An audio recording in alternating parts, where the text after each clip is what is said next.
Okay, in part 2 of chapter 5, we will look at writing and naming molecules and compounds.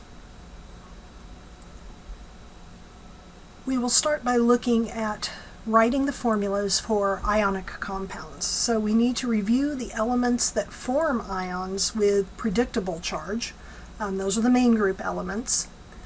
And we need to remember that ionic compounds will always contain positive and negative ions. So when we have a chemical formula, we have those positive ions, those cations, and those negative anions. The sum of the charges of those ions, the cations and the anions, have to equal. They have to cancel one another out.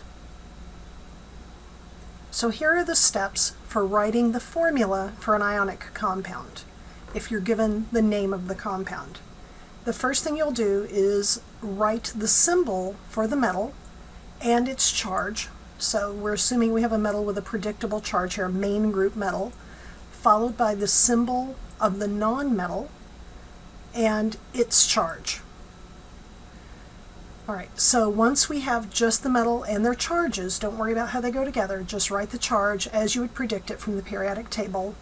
Then make the magnitude of the charge on each ion become the subscript for the other ion, okay, without the sign, without the plus or the minus. So we're going to kind of cross those charges over, and we'll look at an example of that on the next slide. Once you've done that, look at the subscripts that you have and see if it's possible to reduce them to give the smallest whole number ratio. So for instance, if you started out with a 3 and a 6, probably won't, but if you started out with a 3 and 6 and crossed those over, 3 and 6 are both divisible by 3. You could reduce it to 1 and 2. Okay, so reduce it to the smallest whole number. Then check to make sure the sum of the charges on the cations equals the magnitude of the sum of the charges on the anions. So equal but opposite signs. All right, so let's take a look at one of those in action. For an ionic compound, we said we were going to use the charge on one ion as the subscript for the other ion. So let's take a look at how that works. In these two examples, we're asked to write the formula for ionic compounds that are formed from the reaction of, in this case, aluminum with oxygen and then magnesium with oxygen. So let's look at case number 1, aluminum with oxygen. So we start by looking at the metal. We write the symbol for aluminum, Al, and then we determine the charge that aluminum would have. So this is where you're going to need to have your periodic table out in front of you. You're going to need to have it out for a while until you get the hang of this. So make sure you've got that, get your book out and open it to that front cover, or get out the copy that I gave you. And if you look for aluminum, you'll find it at number 13 on the periodic table. Go ahead and find that one and look at the column that it's in. That one is in column 3A. So we said that anything in column 3A was going to form a 3 plus ion. Columns 1, 2, and 3 are 1 plus, 2 plus, and 3 plus. So we would assign it a 3 plus charge. Then we look at the oxygen. We write the symbol for oxygen, which is capital O, and we determine the charge for oxygen. So look for oxygen on your periodic table.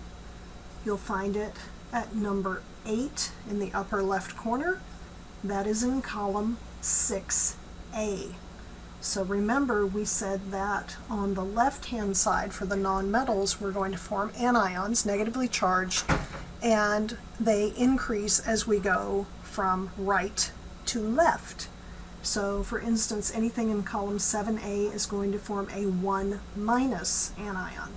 Column 6A is going to form a 2 minus anion. So that's the charge that we give to oxygen in column 6A. We give it a 2 minus charge. And in column 5A, we'd have 3 minus, so on and so forth. So I'm starting with a 3 plus aluminum cation and a 2 minus oxygen anion. Now, again, we have to have charge balance. So what we're looking for is least common denominator. what do I have to make a 3 plus balance with a 2 minus? Well, basically, if I multiply the two of them together, if I multiply 2 times 3, I get 6. That's going to be the least charge that I can have. So if I cross these over, if I put the 2 here and I put the 3 here, I'm not really moving the charge on the ion. It's just an easy way of saying, oh, if I have 2 of these things and they are a 3 plus charge, they're a 3 plus, and I have 2 of them, I have a total of 6 positive charges. Over here, if I have 3 of these and each one of those is a 2 minus, 3 times the 2 minus charge gives me a total of 6 negative, 6 minus charges. So if I have a 6 plus over here and a 6 minus over here, those cancel out. So it's the easy way to get the least common denominator, is to just switch those out. So my formula would be Al2O3. Now let's do the same thing for magnesium and oxygen. I write the formula for magnesium. You should be getting familiar with these by now. You should know these by looking at them. So magnesium is Mg. I write that symbol down. Then oxygen is O. I've got those. I look for the charge on each of those. If I look for magnesium, it's in column 2A. It's number 12. So that's in column 2A. Anything in column 2A has a 2 plus charge. Oxygen, we already said earlier, was a 2 minus charge. Okay, so I can cross those over. Jumping the gun there. Mg2O2. Now, one thing they haven't done here that we should do, this is Mg2O2, but again, I have 2 of these and 2 of these. These are already charge balanced, 2 plus and 2 minus. I need to divide both of those by 2. That would just be MgO. So I could write it this way, but technically we don't need it that way. We don't need 2 magnesiums and 2 oxygens. It's 1 to 1. So I would write MgO for my formula for magnesium and oxygen put together. All right, now that's the simple case for ionic compounds when I have 2 single elements coming together to make a compound, and that's known as a binary ionic compound. So bi is 2, a binary compound is one that has only 2 elements in it. The reason we are even talking about that is because, remember, we said we have those things called polyatomic ions, where poly is more than 1. Okay, so more than, or poly is more than 2 actually, so more than 2 in here. So polyatomic, if you look, almost all of these have oxygen in them. There's a couple of exceptions, ammonium here, cyanide here, but in almost all these cases, it's oxygen with 1 or more other elements to form these polyatomic ions. Now, for those of you who like to know the why of things, there is an explanation of why these things happen, why these elements come together and they're not charge neutral, they have a leftover charge and they act as ions, but that's quite a bit beyond the scope of what we're doing in this course. So for now, I hate to do this to you, but what I'm going to say is you just need to memorize these. Best way to do this, make yourself some flashcards. Put the name of the polyatomic on one side of the card, put the formula on the other, and get somebody to quiz you on those. Just treat them like those old multiplication table flashcards when you were in 2nd, 3rd grade. So you want to get familiar with these. Now, this table that you have in front of you, 5.3, are just some of the more common polyatomic ions. It's not a complete list, but these are the ones that, if you're working in a lab setting, a technical setting, these are the ones you're most likely to see over and over and over again. And you're likely to see them combined with something else. You're probably more familiar with them than you realize. So, for instance, acetate. This is the anion formed from acetic acid, which is vinegar. So this is the stuff, if you like salt and vinegar chips, if you look on the package, they will use usually like sodium or ammonium acetate in there. That's what gives it that characteristic vinegar flavor. It's this ion. Carbonate. If you have calcium carbonate, if you have calcium supplements, Tums, anything like that, you've got carbonate around. hydrogen carbonate or bicarbonate. Bicarbonate of soda, if you look in your cabinet, that's baking soda. Okay, so it's sodium mixed with this bicarbonate ion. Hydroxide, that's drain cleaner that you've got, so on and so forth. If you like hot dogs, you've probably got nitrates and nitrites hanging around. These are all very common ions, so that's why we have this list. You need to get familiar with all of these different ions. You need to be able to recognize, the charge that you're going to have on a particular ion. Notice that every ion on this list is a negative charge except for one. They're all anions except for this guy down here, ammonium. So generally speaking, what you're going to have are metals combined with one of these polyatomic ions, except for the case of ammonium. So that one will be acting in the stead of the metal. You'll see it first in the formula because it's a cation, right? So you want to start getting familiar with these. So how do we name compounds that contain polyatomic ions? What you might want to do for these next sections, if you've got your book out, or if you don't, get your book out, and find table 5.3 in your book. So when you turn to that, let's find that table in the book. This is on page 139 in your book. And you can always keep the book open and follow along with each of these chapters as we go. It might be helpful to go back and forth. Have that table of polyatomic ions open in front of you so you can refer to that as we go through the next few slides. All right, so we want to talk about nomenclature in general. How do we name compounds? So this is going from the formula to the name, and we'll look at examples in turn. The idea behind naming a compound is that we have some sort of system in which it becomes a universal language. Any chemist can hear the name of a compound and understand what formula you're talking about. So if you learn the naming rules, then you can examine a formula and determine the name. You can look at the name and determine the formula. Go both ways. You just need to know the rules of naming. Now, that is for systematic names only. You'll very often see that compounds have a common name. So for example, H2O, we don't go around calling it dihydrogen monoxide. We just call it water. It's such a familiar compound, we just use that name. We don't tend to use the systematic name very often.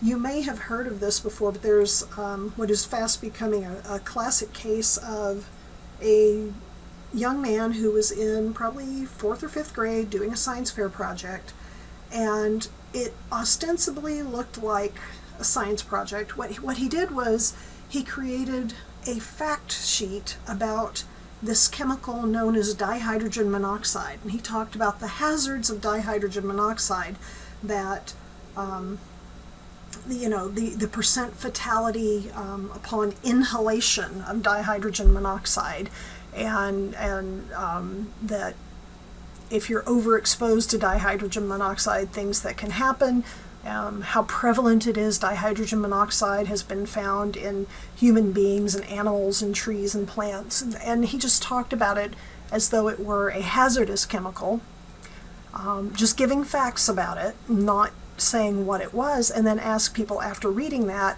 would they sign a petition to ban dihydrogen monoxide?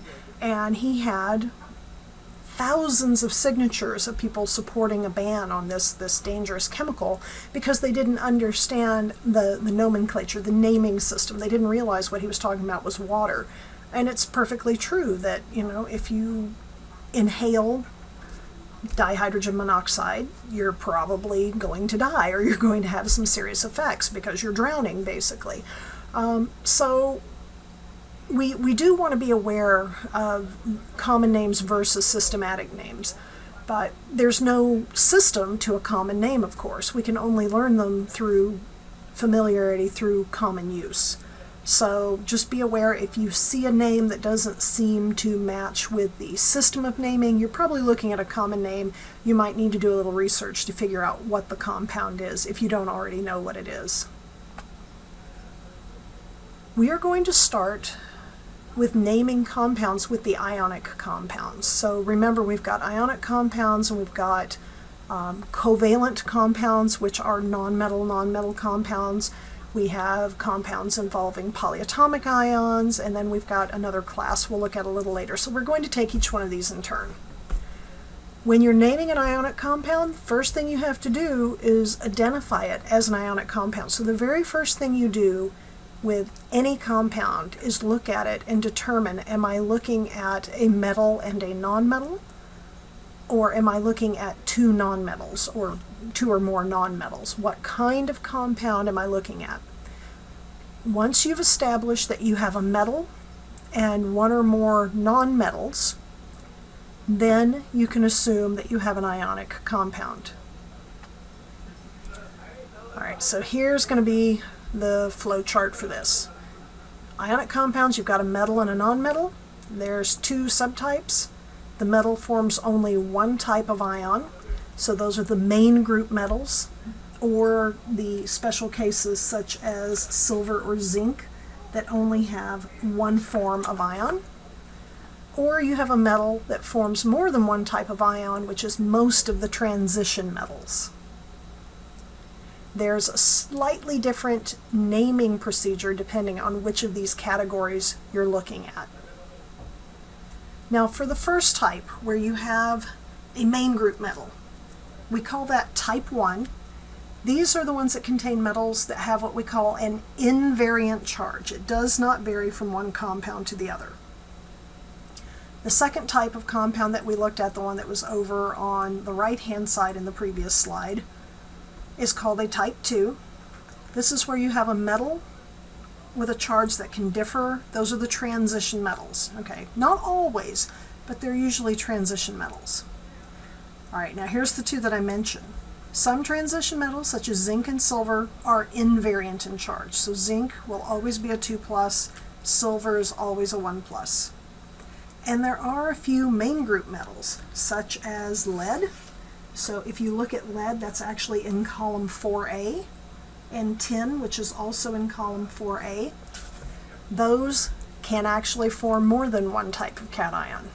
So it's a little bit tricky. You've got to kind of just get to know those ions, get to know those metals and what they're going to do. It's all with familiarity. The more you use it, the more it will come naturally to you. It's like riding a bicycle. The first few times, there's no balance there, you're very wobbly, but after a while you build up that muscle memory and your brain just automatically pulls that information up. So you want to work on that muscle memory with these. All right, so here's table 5.4, and if you're following along in the book, this is going to be page 140, and then we'll look at the one on 141 in a second. Here's a table of metals whose charge is invariant. So these are things that do not change. You can see all of the group 1As, all the group 2As, and then aluminum in the 3A have invariant charges of either +1, +2, or +3, and then we added in zinc and silver. Okay, so we're not going to put in the group number because the group number doesn't match the charge. Unless you're looking at like the 1B and the 2B, but it doesn't work for any of the others, so we tend to just try to remember those two. All right, so there's your invariant charges. Those are not going to change on you. Now we look at table 5.5, that's on page 141 in your book. These are some of the metals, not all again, but some of the metals that form more than one type of ion and the common charges along with those. So if we look at this, we can see, for example, here's chromium. Chromium typically forms either a 2+ or a 3+. Now what we're going to do to distinguish those, how do we know what form we're looking at? Well, if we're writing a formula, we can infer the charge from the number of atoms we have of each element in the compound. If we're looking at the name, we have to indicate that somehow. We have to put a Roman numeral in. We're going to use this format. So we put in Roman numeral 2 to indicate that it is a 2+. Now be very careful when you start looking at formulas. This always indicates the charge on the ion, not the subscript. This will not be the same as the subscript in most cases. So 2 is a 2+, 3 is a 3+. Now there's an older system of naming in which a different ending is used to indicate charge on the ion. So this would be the chromous ion versus the chromic. In iron, for 2 versus 3, you have a 2 plus and a 3 plus. It was ferrous and ferric. You still see that a bit. You may hear somebody talk about ferric oxide or, ferrous something or other. So just be aware that there is an older system of naming. Now, we will not be using that older system within the text or within the course. So we will not be referring to, for instance, copper as, cupric, whatever, copper sulfide, cupric sulfide. We will be talking about copper 2 or copper 1, cobalt plus 2 plus 3, tin plus 2 plus 4.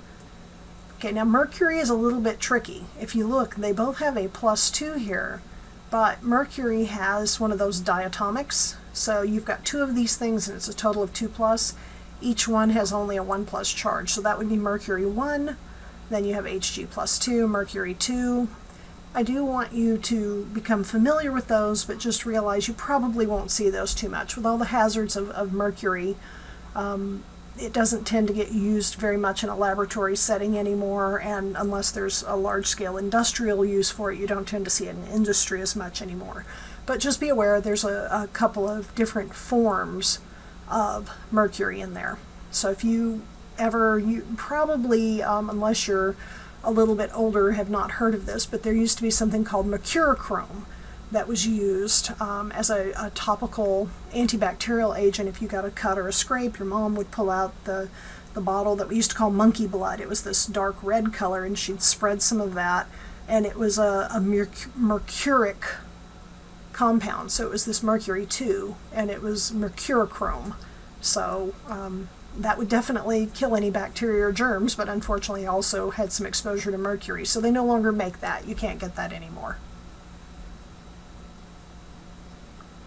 So let's look at naming these compounds. We're going to start with what we call the binary ionic compounds, the ones that contain only 2 different elements, no polyatomic ions, and a metal that has an invariant charge. So it's going to be a metal that has only 1 type of ion. Very easy to name these compounds. All you do is simply give the name of the metal for the cation. You name it just like it is in the periodic table. And then for the anion, this gets a little bit trickier. You're going to have to figure out the base of the name of the nonmetal, and then you change the ending to IDE. Now, in most cases, you'll just go by, what's the base? Well, what kind of sounds most logical when you put the IDE ending on? What seems to make the most sense? Now, since the charge of the metal is always the same for these compounds, we don't specify the charge in the name of the compound because we can infer it from the formula, from the combination of the metal and the nonmetal. So, for example, if we start with the formula NaCl, this consists of a cation. So here's our metal, sodium, and our nonmetal is chlorine. For the metal, we don't change anything about the name. We write the word sodium. Now, the base name of the anion, chlorine, we're going to take just the chlor. So the INE ending would be what we would drop, and we would change that to IDE. So sodium and chlorine become sodium chloride. That would be the name of this particular formula, this compound.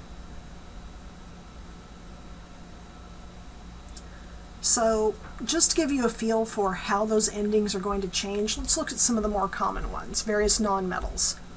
So here's fluorine, chlorine, bromine, iodine, oxygen, sulfur, and nitrogen. How would those change? All right, and here's our charges and all those. It doesn't matter about the charge.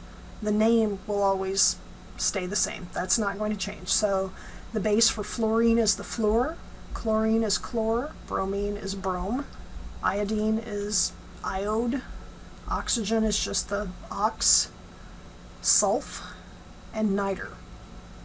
And then we put on the IDE. So we get from fluorine to fluoride, chlorine to chloride, bromine to bromide, iodine to iodide, oxygen to oxide, sulfur becomes sulfide, nitrogen becomes nitride.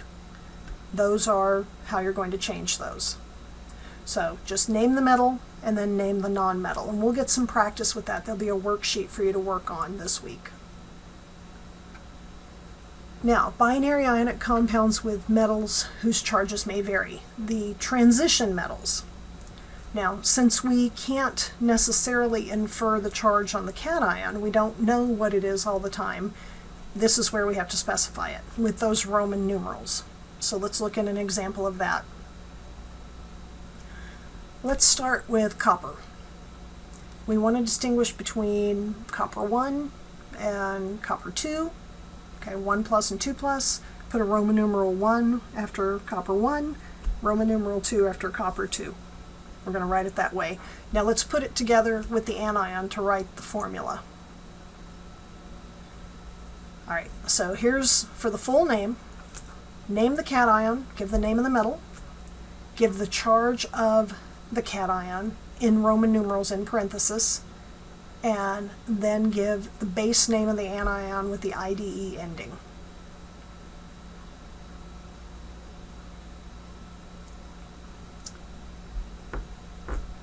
Now, what if we're going the other way? What if we are given the formula and we're trying to get to the name? How do we know from the formula what ion we're looking at? Well, we determine the charge of the metal from that Roman numeral. Remember, the sum of all the charges, pluses and minuses, have to equal 0. So if I'm looking at a compound such as FeCl3, I know that I have to have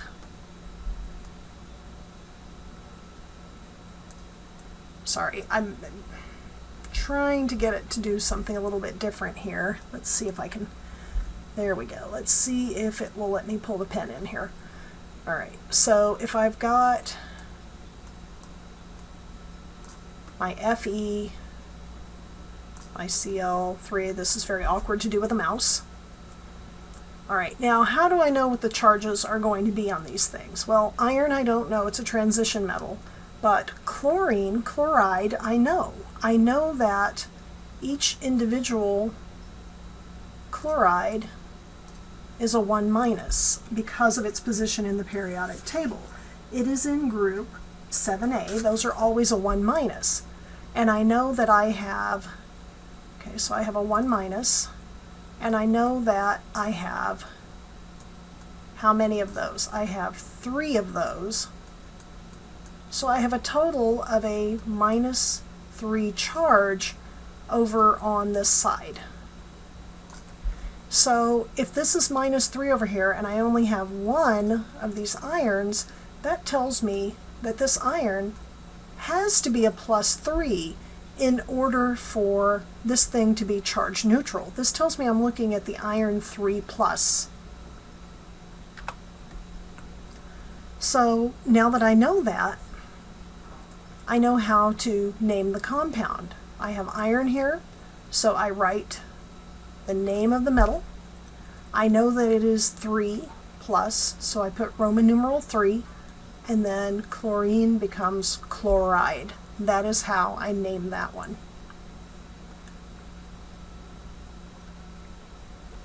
Now what if I don't have a binary compound? What if I have something with a polyatomic ion in it? How do I name those?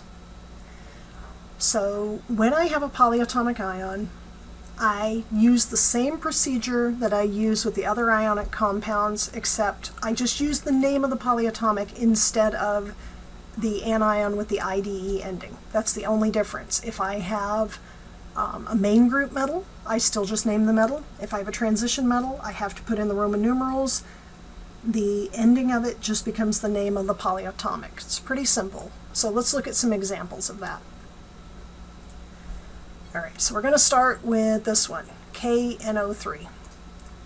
And when I break this down, whoops, okay, so I'm starting right here. I've got the potassium cation, and then this little guy right here, NO3, acts all together. So this is where, hopefully you've still got your book out, and you want to look on page 139, And if you don't have it memorized yet, and if you're not looking at the page right in front of you, you can look on the table, or you can have it memorized, and you can see that NO3 is an NO3 1-, and that is known as nitrate.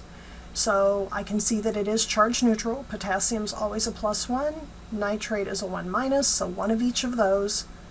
I just write the name of the metal, which is potassium, and then the name of the polyatomic ion, which is just nitrate. This is why you've got to memorize those. You've got to know that name so you can write that down. Potassium nitrate. Now when I look at this one, all right, I've got iron, and then I've got, now notice this thing is in parentheses here. If I have more than one polyatomic ion, I have to put it in parentheses before I put a subscript so I can indicate how many of them I have. So this is why I wouldn't say just OH2 without the parentheses, because that would mean I have 2 hydrogens and 1 oxygen. That would be water written backwards, OH2 or H2O. So I have to put it in parentheses. Now, when I look at these, I don't know the charge on iron. I wasn't told that one. I only have a formula. So this is where it becomes important to know this polyatomic. What is OH? So I go to my table, or I go to my flashcards, or whatever I need to do, and I look it up, and I see that that is hydroxide, and it is a 1-. All right, so I have a 1- charge, and then I have 2 of those. Okay, so I've got to remember that subscript, 2 of these 1- charges. So I have a total of a 2- charge, or a -2. Let's do it that way. Okay, there we go. So there's my total charge for my anion, for my hydroxide. So therefore, since I only have 1 of them, I have to have a +2 for the iron to balance that out. Right? So now, when I write the name, I start with the name of the metal, iron, right here. I know that it is a 2+, so I put the Roman numeral 2, and then the name of my polyatomic goes right here, hydroxide. Now you can actually have a compound that has polyatomics for both the cation and the anion. Remember, we do have 1 positive polyatomic, that's the ammonium. So, for example, in this case, if I have 2 polyatomics, all I do is I name the 2 polyatomics. NH4 is ammonium, and then NO3 is the nitrate. So that's ammonium nitrate, which if you've ever played around with making gunpowder at all, or if you've ever read about fireworks, then you're probably familiar with the name of that compound.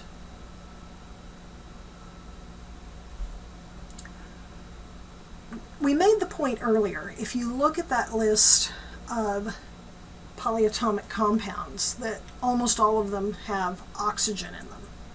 So there's a name for that. When those polyatomics contain oxygen, they are known as oxyanions. And the other thing you may have already noticed by now is that a lot of those oxyanions look familiar. So you can have them in what we call a series. If you have a series of oxyanions that have the same elements but just a different number of oxygens, such as with NO3-, NO2-, the only difference here, this one has 1 more oxygen. And they have different names. Now, there's a system that goes along with naming those as well.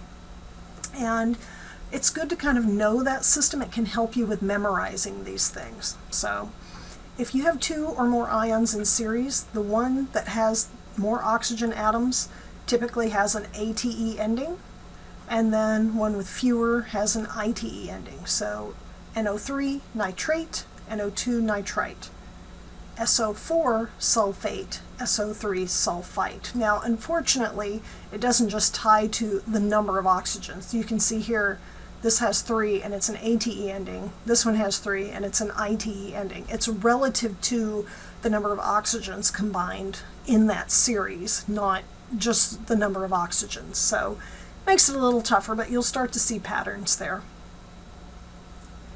And you do occasionally get even more in the series than just 2 and 3 or 3 and 4. So for example, now you don't have all of these in your table in the book, but you do have the chlorine series. That's in the right-hand column of the polyatomics on page 139. You can see that here's our one with more with the ATE ending, here's one with less with ITE, and then there's one on either side. If you have more than 2 ions in the series, then you give the prefix hypo to mean less than, and per, which is more than. So ClO minus is hypochlorite, it's less than chlorite. ClO4 is perchlorate, more than chlorate. So you can see the ending didn't change from here to here or from here to here. Okay, so these two kind of tie together and those two kind of tie together. But now this is, hypo, it is less than chlorite, and per, more than chlorate. So we have one on either side there. And then you can see that bromine and iodine follow the same pattern, so hypobromite up to perbromate, hypoiodite up to periodate. You don't tend to see these two quite as much, but these over here are fairly common. You'll see those a lot. As a matter of fact, most people have this one in their house right now. If you have any chlorine bleach, if you happen to have a pool, you're probably looking at some hypochlorite around.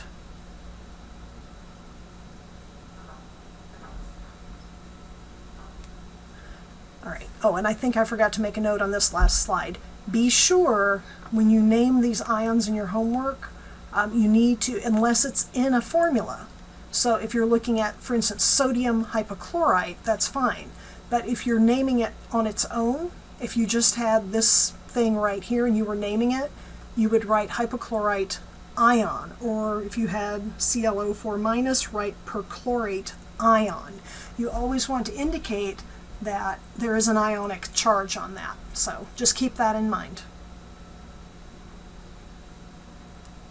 Just an example, we've mentioned, I believe, most of these, but where you find these polyatomics in everyday life. Sodium hypochlorite, that's your household bleach.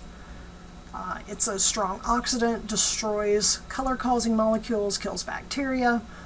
Baking soda has our sodium bicarbonate or sodium hydrogen carbonate. Calcium carbonate we've got in our Tums, Alka-Seltzer, any of those neutralizers, stomach acid neutralizers. Sodium nitrite you find in most preserved meat, like hot dogs, ham, bologna, any of those things. Sodium nitrite is used to inhibit the growth of bacteria. So it's kind of a trade-off. It's thought that sodium nitrite causes some health effects in a lot of individuals, particularly children with autism.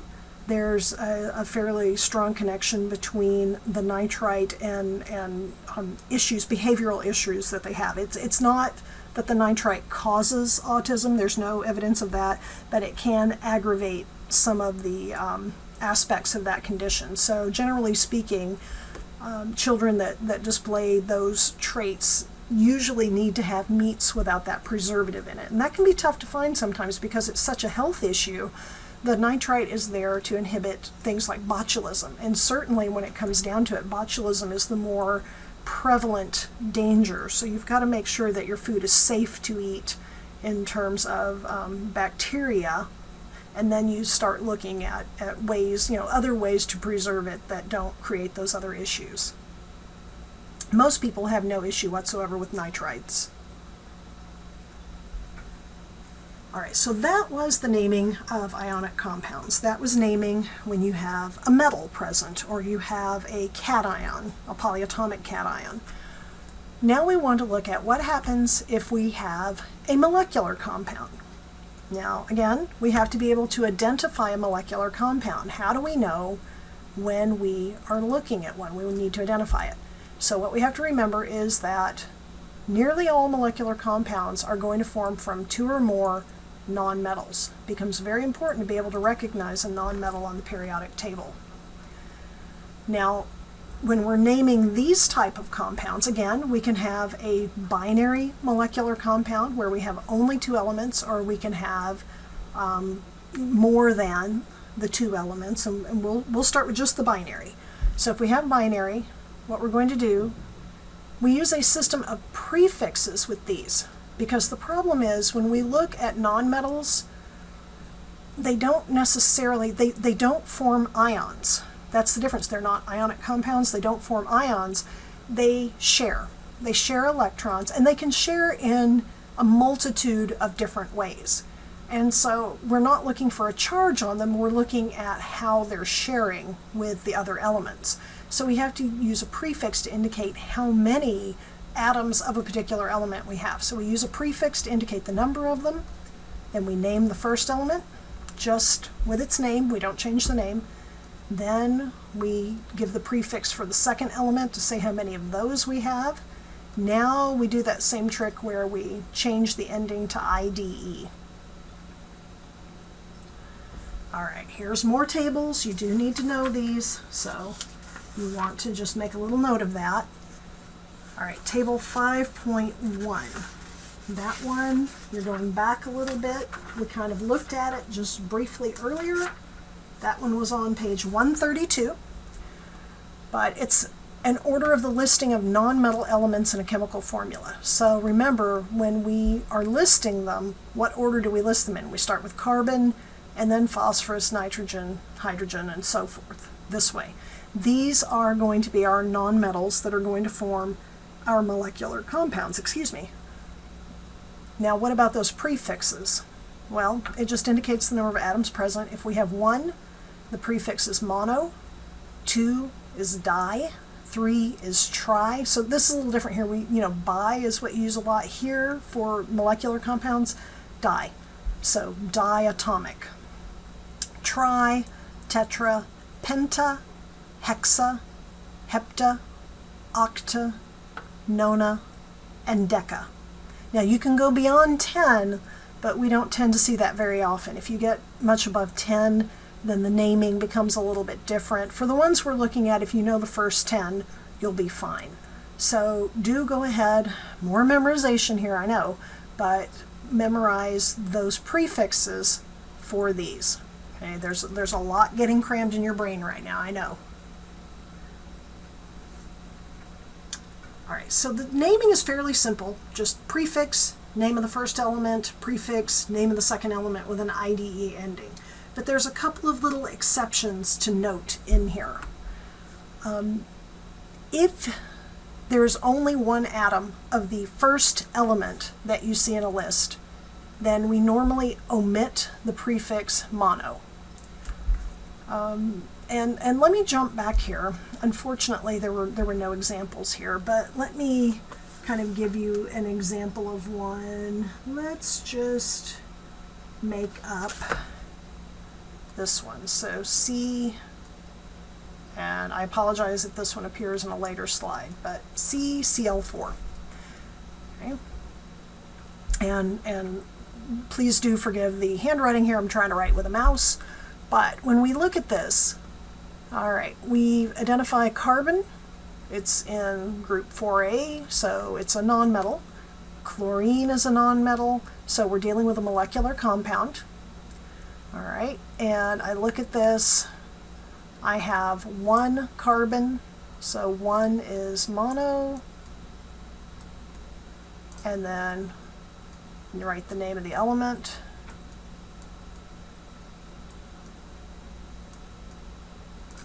Okay, and then 4 is tetra. And we're just going to write it all out now. We'll look at some of these exceptions with it when we get over to the next page. Tetra.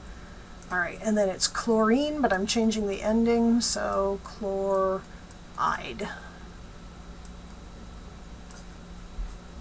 All right, so monocarbon tetrachloride. Just hang on to that for now, okay? All right, so here's where it's saying, now the mono is kind of an understood. So if it's the very first one, it's a little awkward to say mono every time. So we tend to drop it, but only for the first element. So that when I had the monocarbon tetrachloride,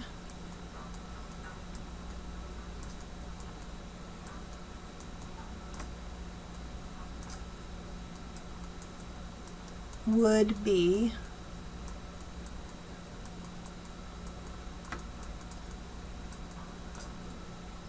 we could drop the mono and we could just call it carbon tetrachloride. And again, you may have heard of this. It's not used very commonly now, but it used to be used as a grease solvent, used in automotive industry and aeronautic industry for dissolving grease off engine parts.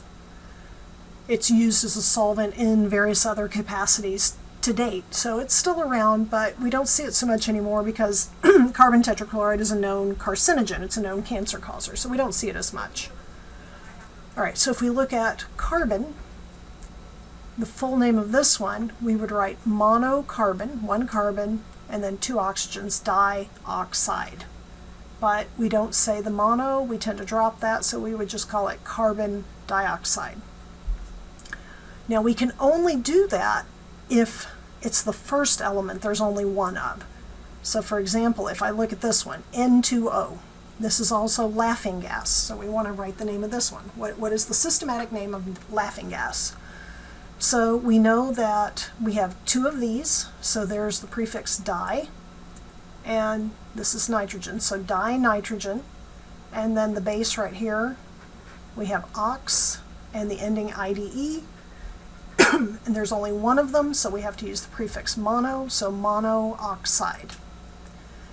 Now, mono ends with a vowel, ends with an O. Oxide begins with a vowel, so there's two O's together. Typically, when you have two vowels together like that it becomes awkward to say it that way, we tend to drop one of the vowels. We drop the O, and we combine it together as monoxide. So it was the O on the mono that we dropped. So the entire name would be dinitrogen monoxide. Notice we do not drop the prefix here. We would not just say dinitrogen oxide. We have to keep the prefix on the second one. All right, so two exceptions. One is we omit mono on first element if there's only one. And then the other thing is if the prefix ends in a vowel and then the base name starts with a vowel, sometimes we drop the first one. So not always though. Again, you have to kind of get used to saying it and seeing what kind of sounds right, what makes sense, which I know early on none of it makes any sense, but after you hear it a few times you'll start to realize, oh yeah, that one's supposed to be that way. So for instance, we drop a vowel here. We don't say monooxide, we say monoxide. But here, we don't drop the vowel. We don't say doxide. We say dioxide or triiodide, triodide. It's a little bit harder to hear what element you're talking about and which prefix if we just say triodide. So this one is triiodide. We keep both the vowels there. So it's one of these that after you see it written a few times and you hear it, you'll start to get a feel for it. But generally speaking, even if you mess that one up, people will have a good idea of what you're talking about, and they'll just say, no, it's supposed to be this one. So you'll start catching on to those.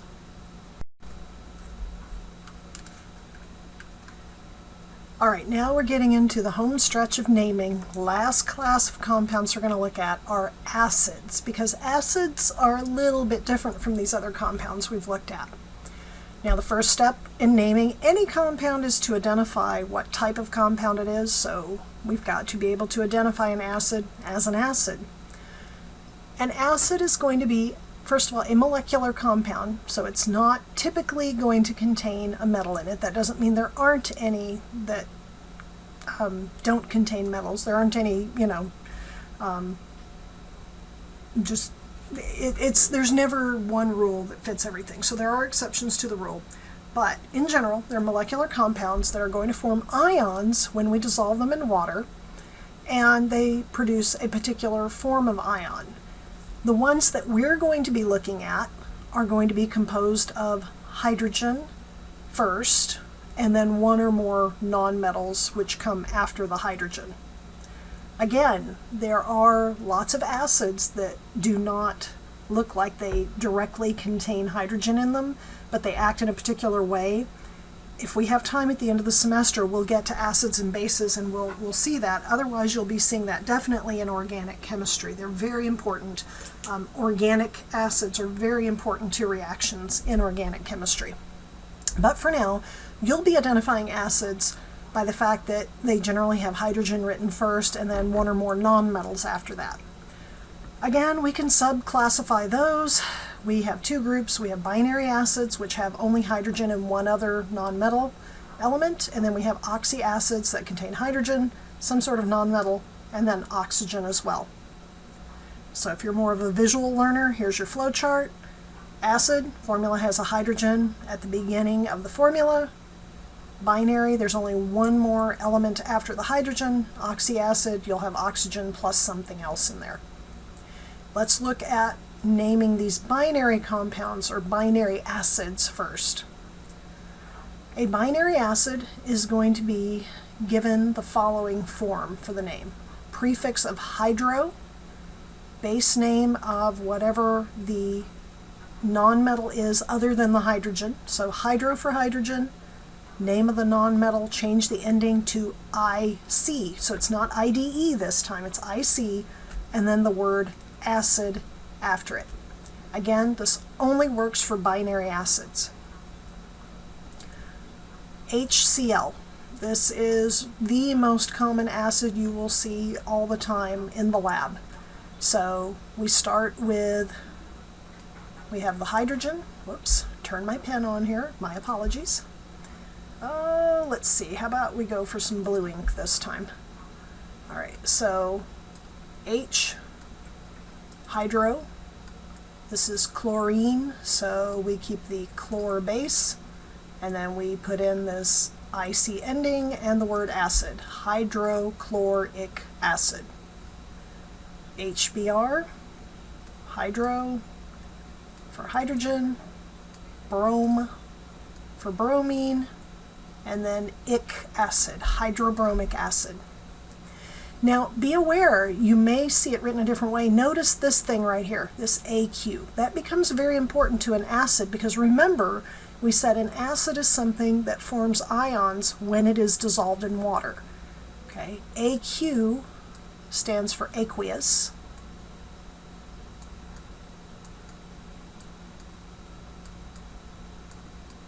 Okay, and aqueous just means that it's dissolved in water. Can't spell today. Dissolved in water. I will have to see if I can get a pen instead of a mouse for writing. So hopefully you can read that kindergarten scratch there. So when you see AQ, that's what it means. You only have an acid, you only have this ic acid when it's an aqueous solution. If it were written this way, HCl as a gas, that is referring to hydrogen chloride. So you would use the naming system for a binary molecular, okay? That's just a molecular.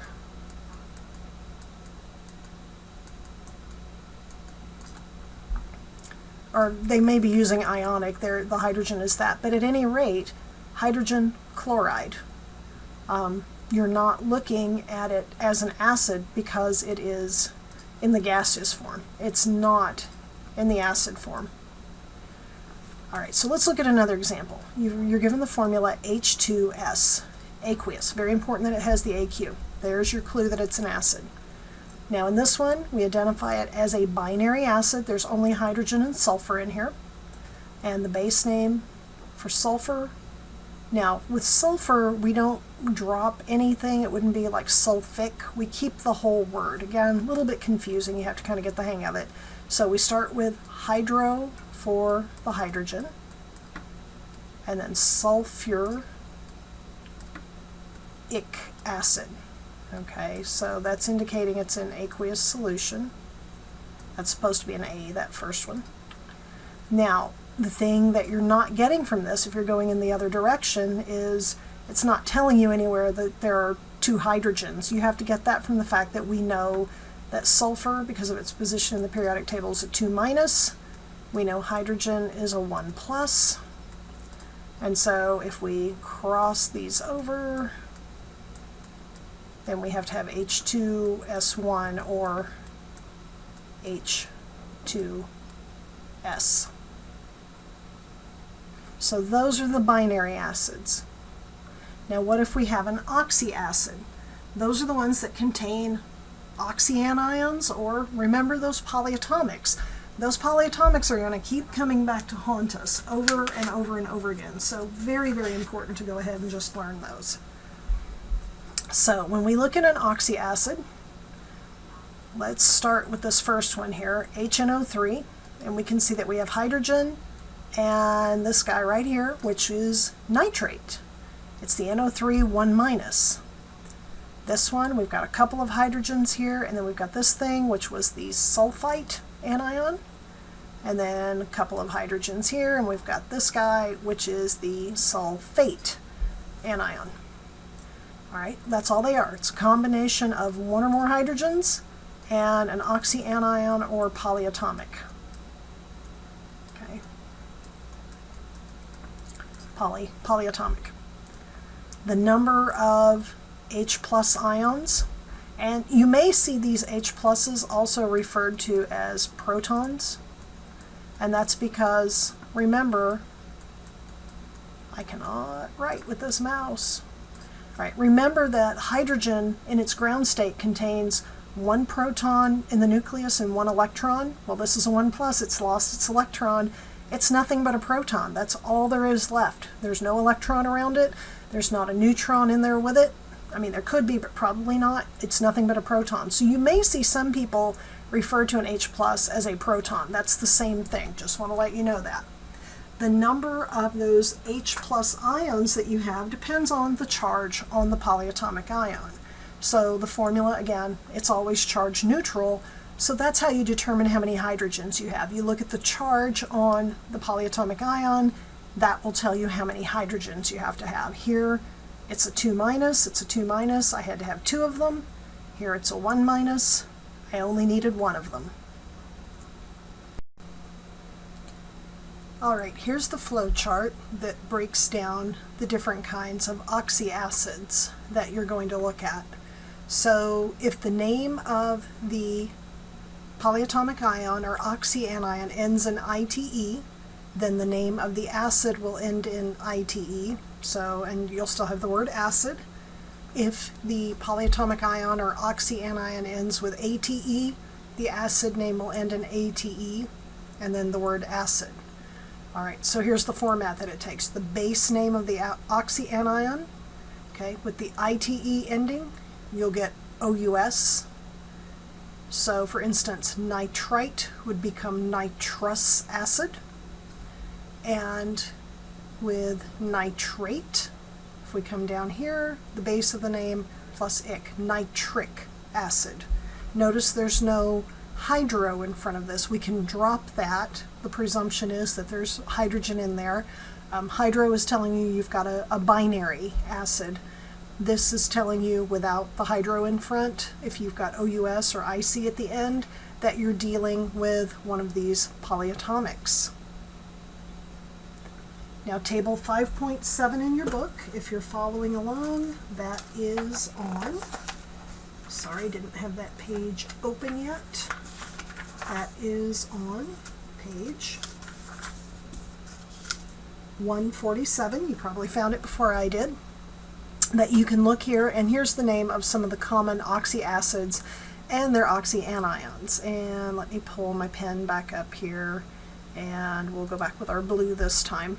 Actually, let's change it to a green just so it's a slightly different color than the blues and the reds you see here.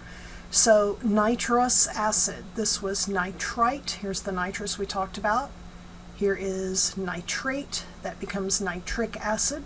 Sulfite becomes sulfurous acid, sulfate, sulfuric acid, so on and so forth. Acetate, acetic acid, carbonate, carbonic acid. And I do want to highlight just a few of these, the ones that you're going to see most commonly in the lab. Nitric acid is a very common oxidizing acid, contains oxygen, so you'll see that one fairly often. Sulfuric acid, you may already be familiar with some of these. Acetic acid. And I really want to point this one out because not only is acetic acid a very common acid, it's vinegar, as we said. Acetic acid, or vinegar, is actually dilute acetic acid. So acetic acid is not quite vinegar. It's the concentrated version of vinegar. Do want to point that out. But the one thing that you need to know, acetic acid is also an organic acid. You'll see it in organic chemistry quite a bit, and it has several different formats. So we write the acetate ion here as C2H3O2. When you get to organic, okay, you've got the hydrogen out in front, but you also might see it written as CH, let me see, CH3, yep, that's what it is, COO. So they may rearrange the acetate this way and put the hydrogen in front, or in organic chemistry, they may actually take that extra hydrogen. That's supposed to be a 3. Mouse is not cooperating with me. Oh boy, that is really bad handwriting. That is supposed to be CH3COO, and then they put the H down at this end. So you may see it written any of these variety of ways, and those are all the same thing. Now you may also be wondering, why are they putting the hydrogen in 2 places? We've got a hydrogen here, we've got 3 hydrogens here. Why not just say CH4COO or H4C2O or any of those other things? Well, the reason for that is only the first hydrogen written here is what we call an acidic proton. That's the only hydrogen that is going to act as an acid. These 3 hydrogens are bound to this carbon in a different way, a little more tightly, and they're not going to come apart in water and form an ion. So there's really only 1 hydrogen that counts as an acid. So that one's a little different. And should have circled this earlier, carbonic acid is one that we'll see a lot, and we'll talk a little bit about where you see carbonic acid in a slide coming up, but that's a big environmental acid. So there's some common oxyacids. Be sure you definitely know the ones that I've circled here. Make sure that you can figure out the others that are on here, kind of how the name would go from the polyatomic ion. So here is a flow chart that you've got that kind of summarizes the whole naming of compounds. And if you want to look at this in the book, this is on page 149. You can see that the first thing you need to do in your flow chart when you are given a compound, either a formula or a name, the first thing you need to do is identify, are you talking about an ionic compound, a metal and a nonmetal? Are you talking about a molecular compound, which is nonmetals only? Or are you talking about an acid that has that proton out in front and is, notice the asterisk down here, is in aqueous solution? Okay, that's very important. So for ionic, then you're going to determine which of these 2 types you have, where you have invariant metal ion, forms only 1 type of ion, or transition metal where you get more than 1 type, and then keep following. Here's your rule for the invariants, here's your rule for the transition metals. You've got to use those Roman numerals. Molecular compounds, where you have nothing but nonmetals, you give the prefix, name of the first element, prefix, name of the second element. Okay, so that's the rule we use for all of them. Couple of little exceptions there. If the first element, there's only 1, you can drop the mono. On the second one, first or second, if you have 2 vowels together, sometimes you drop a vowel. So a couple of things to remember there. Then with the acids, is it binary, 2 element, in which case it's hydro, base name plus ic, and acid, such as hydrochloric acid. If it is an oxyacid, then does the polyatomic end in ITE or ATE? If it ends in ITE, it is the OUS, sulfurous acid, as an example. If it ends in ATE, then it's the base name plus the ic, such as phosphoric acid. All right, so you might want to make a copy of that flow chart. Keep that page of the book open when you're working on naming. We will have some practice worksheets on naming compounds. It's very important to be able to do this because, again, we're building up our chemistry vocabulary. We're learning the words, the language of the chemistry language. So you do want to become fluent in writing these compounds and interpreting these compounds. Here's an example of nomenclature using the flow chart. So if you've got that flow chart in your book open on page 149, you can follow through on these. If we start with the formula CO, we look at this, we have 2 nonmetals, that tells us it's molecular.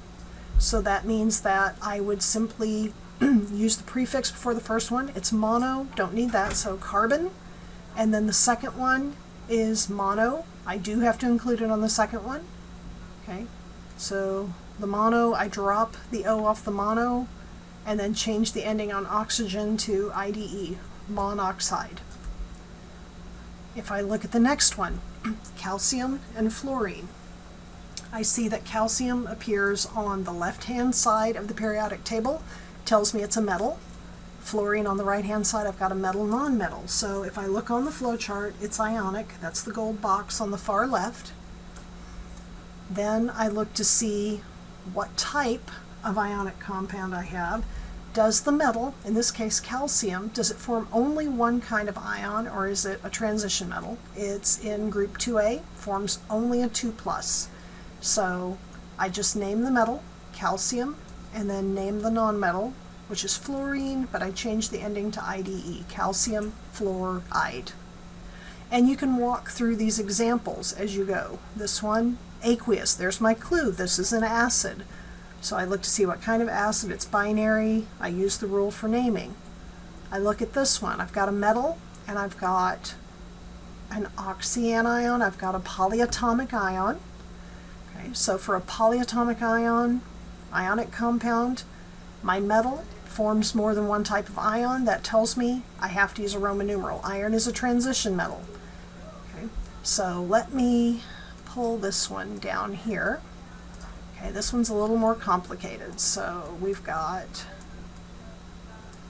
iron, and we've got this thing right here.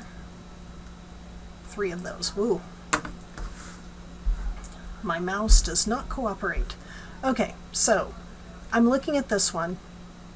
I have a polyatomic ion, I have a metal, which is a transition metal. So what I'm going to have to do now is figure out what is the charge on the iron. I need to know, because I can't just put a Roman numeral 1 to say there's one iron. I need to know what's the charge on the iron. So I have to look at this one. This is nitrate. I have to just know that one from my polyatomic ions. And I know from that list of polyatomic ions that nitrate is a 1- ion. And I have, if you can read my number there, I have 3 of those. So 1- times 3. I have a total of a 3- charge for my anion. So my iron has to balance that out. That tells me that it has to be a 3+. Okay, I wrote +3, it should be 3+. So I'm dealing with an iron 3. So when I write the name, just the name of the metal, iron, Roman numeral 3 indicates it's a 3+ charge, and then the name of the anion, which is nitrate. If I look at the last 2, my clue here is that they're both aqueous, tells me they're both acids, and I also can see on the flow chart they both contain oxygen, so they're both going to go down the flow chart to the oxyacid level. But now where they differ, I have to look at my polyatomic. If I look at ClO4, remember that one is perchlorate. So ends in ATE, that means the ending gets changed to IC. I keep the per in this case, so this one becomes perchloric acid. On this one, if I look at my polyatomic, SO3, this was sulfite. So if I have sulfite, ending of ITE, the ending gets changed to OUS. This one becomes sulfurous acid. So there is your basic layout, your basic flow chart for naming any kind of compound that we're going to see in a general chemistry setting, and then to get from formula to name, name to formula, you're going to follow that same process. It takes a lot of practice to get fluent with this, but it will come over time. So for now, it's just a matter of practice, practice, practice. Definitely try the homework problems that you have in mastering. Try the problems at the end of the chapter and in the back of the book. get on that conceptual chemistry and check out what Dr. Suhaki has available for you on that one. Some very good practice there. All right, just a little note here about some of these acids. Where did we see these different acids? We talked about some of them, but I mentioned one and I said we would see that one again. And I just noticed that it's not even listed on this list, but it's important in the environment. When we talk about acid rain, we've been talking about these different acids. So what is acid rain? Well, this is rain that occurs when we get rainwater mixed with different pollutants in the air that are being produced from a variety of sources. Things like nitrogen monoxide, nitrogen dioxide, sulfur dioxide. These things come from vehicle emissions, they come from power plant emissions. A variety of different pollutants will generate these things. Now, with the nitrogen monoxide and nitrogen dioxide, those are collectively, usually they're represented in the form of just NO and then X as the subscript, where X could be any number in combination that nitrogen and oxygen combine. That's known collectively as NOx. So if you've ever heard someone talking about NOx emissions, that's what they're talking about, nitrogen and oxygen containing compounds. These compounds combine with water, and they may go through a series of steps to do it, but eventually both of these compounds and a couple of others will produce nitric acid. And then your sulfur-containing compounds, you primarily see this from coal, burning of coal. There's high sulfur and low sulfur coal. Again, you may have heard of this. So low sulfur coal comes from the western coal seam. So a lot of coal comes from Wyoming. That is premium coal because it's lower in sulfur. It has less pollutant in it. But you tend to pay a premium, especially for us since it has to travel further than coal that we have a little bit closer. So it's a trade-off. If you can scrub the sulfur out, it's more expensive that way, but there's a limit to the amount of sulfur that you can emit. And the reason for it is this: because sulfur dioxide that is formed when you burn sulfur-containing products such as coal combines with water and oxygen, goes through a couple of steps, and it forms sulfuric acid. So as you can imagine, if we have nitric acid and sulfuric acid dissolving into rain, okay, we produce them as gases in the atmosphere, and then they mix with water vapor and create little acid droplets, and then they fall out as rain, and then we have acid rain. When this falls to earth and gets into lakes and streams, it changes the pH level of water. Now, it doesn't change it by a huge amount. It's not like you're going to produce acid like you would see in a laboratory that would burn you upon, instantly burn you on contact, but it changes the pH enough that the different aquatic animals and plants that are in the lakes and streams, those have a fairly low pH tolerance, which actually, much as we as human beings do, our blood level has a particular pH which can't vary by more than a few tenths of a pH unit, and if it does, we die. Well, the same for these aquatic animals and plants. They can't tolerate this change in pH. And when I talk about pH, we'll be looking at that later in the semester, but for now, it's just a measure of the amount of acid in the water. And so when the pH changes too much, this affects these aquatic species, and they die. Also, plants on land, it changes the soil. It changes how nutrients are dissolved in the soil, leaches things out. It damages the leaves of plants and trees, damages building materials. If you've ever seen, there are classic pictures on the internet of statuary that is made of limestone that was carved in the 1950s, and from the 1950s until present day, over the last 60, 70 years, the features have almost completely dissolved off of these statues. Or if you've ever seen old tombstones that are made of limestone, the acid rain will eventually etch those stones to the point where you can't read them. So definitely a concern about acid in the environment. Just wanted to throw that in there. All right, and then the last thing in this chapter, it's almost thrown in like a little afterthought here. There's only one slide, but this is absolutely something that is crucial for you to understand in chemistry, and that's how to find the formula mass of a molecule or a formula unit. So when you're given a formula for any compound, you can find the formula mass of that compound, and that becomes very important to us going into chapter 6. The formula mass is simply the sum of all the atomic masses of all the atoms in whatever formula you're looking at. Now, remember when we say the atomic mass, if you look on your periodic table, so if you've got your book again, flip to that front cover, those are the numbers on the bottom. Those are the decimal numbers. So if you look at your key on your periodic table, you'll see atomic mass. That atomic mass is what you want to use for calculating formula mass. And it's just simply a little algebra equation. We're just going to add it up. So we just take the number of atoms of the first element in the formula times its atomic mass from the periodic table.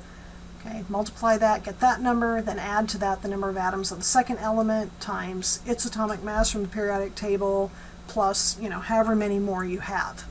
So if we look at an example here, we've got NH4, that's ammonium, SO4, that's sulfate, and to balance the charge, NH4 is a 1 plus, sulfate is a 2 minus, so we had to have 2 of the ammoniums to balance this out. All right, so you've got the formula. You don't need to worry about that. They've given you the correct formula. What you do need to worry about is figuring out what elements you have. So we figured that out right here. We have, and I'm going to change color again so it's a little bit easier to see here. Let's go with a dark blue here. Okay, so we found that we have nitrogen, we have hydrogen, we have sulfur, and we have oxygen. Okay, those are the only 4 elements we have in that compound. Now, how many of each do we have? All right, when I'm looking at the ammonium, I have to remember it's in parenthesis and there's a 2 here. That 2 means I have 2 of these NH4 units. So I have an NH4 here, and then I have another NH4 here. So I have to figure out the total of all of those. So if I have 2 of these units for nitrogen, I have 2 of the nitrogen units. So 2 times the 1 I have here gives me 2 atoms. If I look at hydrogen, I have 4 in each one of the ammonium units, and then there are 2 total. 4 here and 4 here is 8, or 2 times 4 gives me 8 atoms here. I look at the sulfur. Now this one, there's no parenthesis, there's no number down here, so this one I can look at just as its own unit, or if you want to, just to keep it separate as an ion, you could think of it in parentheses with a subscript of 1, if that makes it any easier. So I've got just 1 of these SO4 units. So only 1 sulfur right there, and 4 oxygens right here, the 4 oxygens. All right, now I know how many of each I have. I need to know what is the atomic mass of each of those units. Now, at the moment, we're thinking of them in terms of atomic mass units. We'll start thinking of them a little bit differently in Chapter 6, but for now, you just need the number from the periodic table. So if I look up nitrogen on the periodic table, I see that I get 14.01 atomic mass units, hydrogen 1.01 atomic mass units, sulfur 32.07, and oxygen 16. So take a minute, look those up on the periodic table. Nitrogen is number 14. It's number 7. I'm thinking of atomic mass. It's number 7. So you can see there's its 14.01. Hydrogen is 1, has the mass of 1.01. Sulfur is number 16. You can see the atomic mass of 32.03. And then you have oxygen right above the sulfur at number 8, and its atomic mass of 16. So when you're working formula mass problems, and when you're working just about any problem from here on out, you'll need to have a copy of that periodic table sitting open, handy, ready to go. You're going to be using this thing almost constantly now. All right, so I have my atomic masses. Then I just multiply 2 times 14.01 gives me 28.02. 8 times 1.01 gives me 8.08.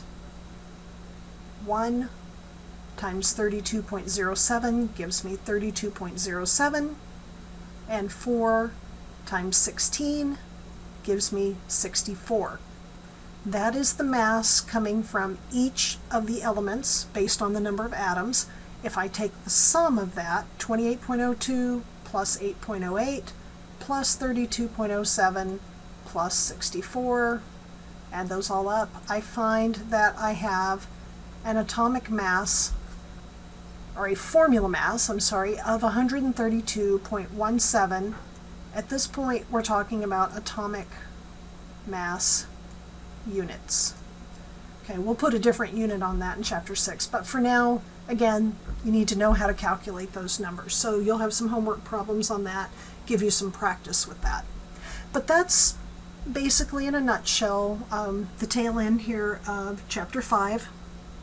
We're going to wrap it up with formula mass. Naming is the big thing out of this one. You have a list of learning objectives on Blackboard. You have, if you look in the PowerPoint itself, not the videos, but the PowerPoint itself that I posted, you'll also see a summary and review of Chapter 5. So go through that and make sure that you did hit all the points on that summary. That will be your study guide for the next exam.